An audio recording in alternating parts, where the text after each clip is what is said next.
His politics are a little hard to describe. Lucy McBath, Laken Riley was from Georgia, so you had a number of Georgia members here, plus both Georgia senators, Warnock and Ossoff. Both voted for it as well. Right. Let's continue along that. There has been a glut of polling now after the election around immigration and some of the individual actions. And mass deportation in particular has been one that's been polled, but also all of kind of the sub-ideas of immigration, running from ending birthright citizenship up to just deporting illegal immigrants who came here under the Biden administration. CNN's Harry Enton broke some of that down. Some of it is popular, some of it is very unpopular. Let's take a listen. Deport all immigrants who are here illegally, 55% of the New York Times. Marquette, 64%. CBS News, 57%. ABC News with a slightly different question, 56%. So what you're seeing essentially here is a very clear indication that a majority of Americans, in fact, when they're asked this blunt question, which I believe gets at the underlying feelings, do in fact want to deport all immigrants who are here illegally. There's no arguing with these different numbers because they're all essentially the same across 4 different pollsters. You go back to 2015, I'm going to come to your side of the screen, it was 42%. Hello. Go to 2016, it was 36%. Look at where we are now. This was taken at the end of last year, 56%. This is 20 points higher than it was just before Trump got into office the first time.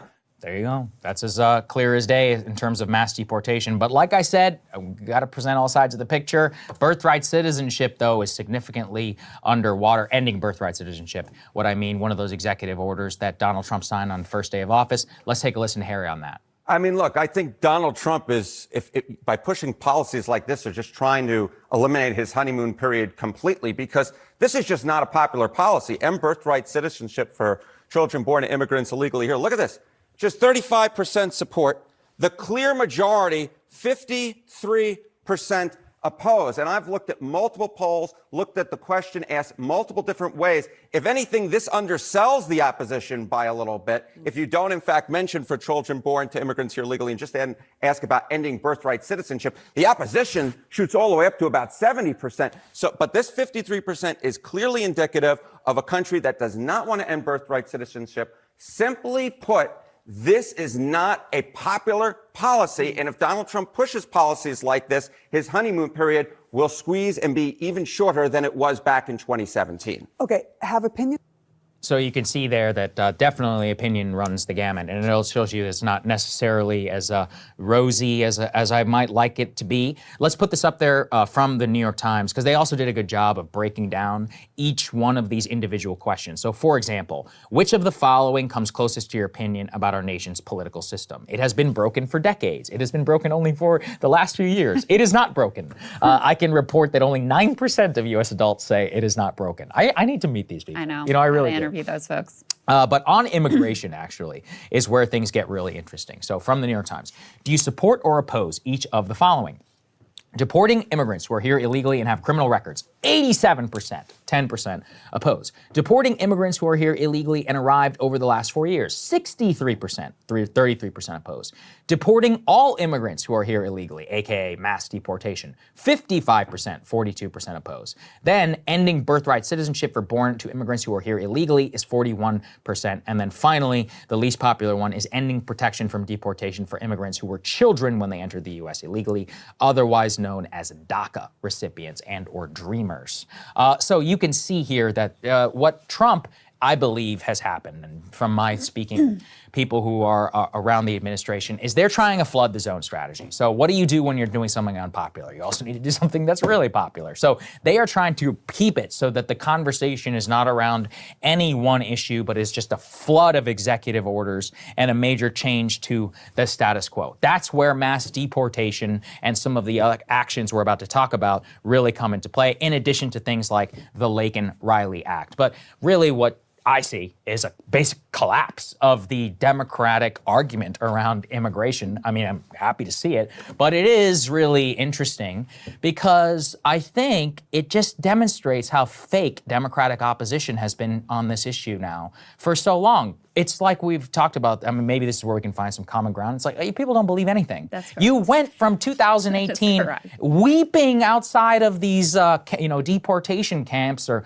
whatever, and the screeching, and the the fascism argument, to voting for the Laken Riley Act, a position that you all opposed on the stage. Do you remember in 2019 on the Democrat, every single candidate on that stage opposed what is now being passed in the Laken Riley Act, which is passed with a supermajority through the Senate and through the House of Representatives to send to Donald Trump's desk here. So what's happening exactly with that? Or we're all supposed to have amnesia? Come on. They're cowards by and large. Like, obviously there are some Democrats most of the Democrats are opposed to this, blah, blah, blah. But certainly the level of consistent opposition to Trump immigration hawkishness is gone. It's gone. I mean, and this happened even before Trump was elected. You remember they decided we're going to show the Republicans, we're going to get behind this hawkish border security only bill with no pathway to citizenship. We're going to show them that we're the ones who are really tough on the border. I mean, think about how much Kamala Harris positioned herself as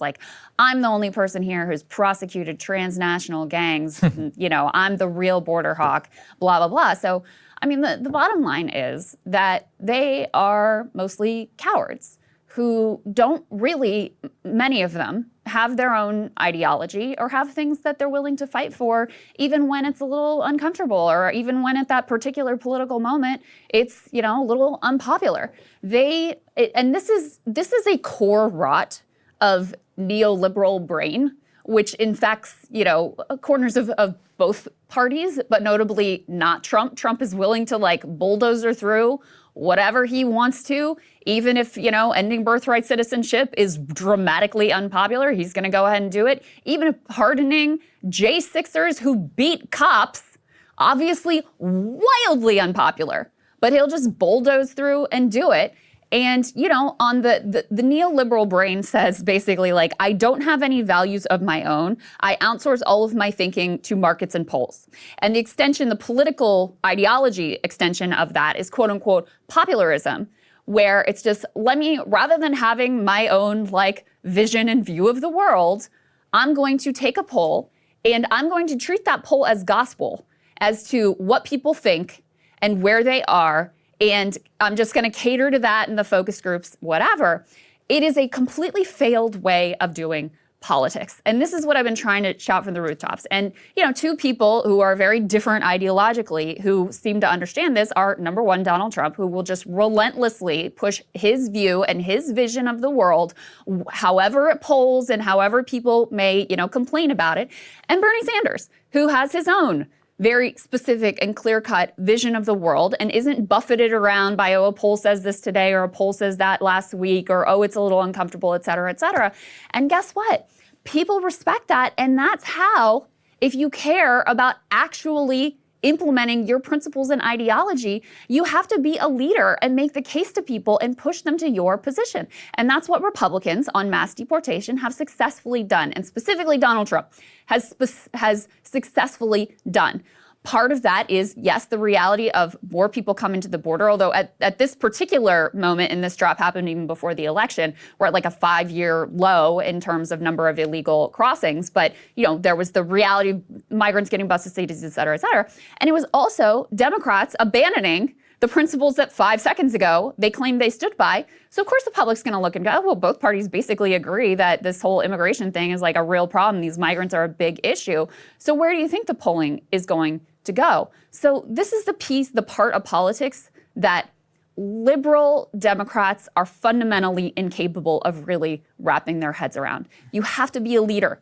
People's opinions are not set in stone. I mean, even the immigration polling that we're showing you right now, which put the AP poll up on the screen as well, it's not, it depends on how people are asked the question, and it depends on how you frame it and what particular part of the policy you're asking about. Most people are not hardcore ideologues the way that, frankly, you and I are, Sagar. Most people are it depends on kind of the vibes and the mood and what they heard and how the question's asked, et cetera. You can move people and change public opinion. So in this poll, about 4 in 10 American adults support deporting all immigrants living in the U.S. illegally, and a similar share are opposed. So it's pretty much like 50-50 here, or 40-40, and I guess the other 20% like, I don't know. But they tested another policy that it was just announced that they're lifting the restrictions on deportations from quote unquote sensitive places. That's places like churches and schools.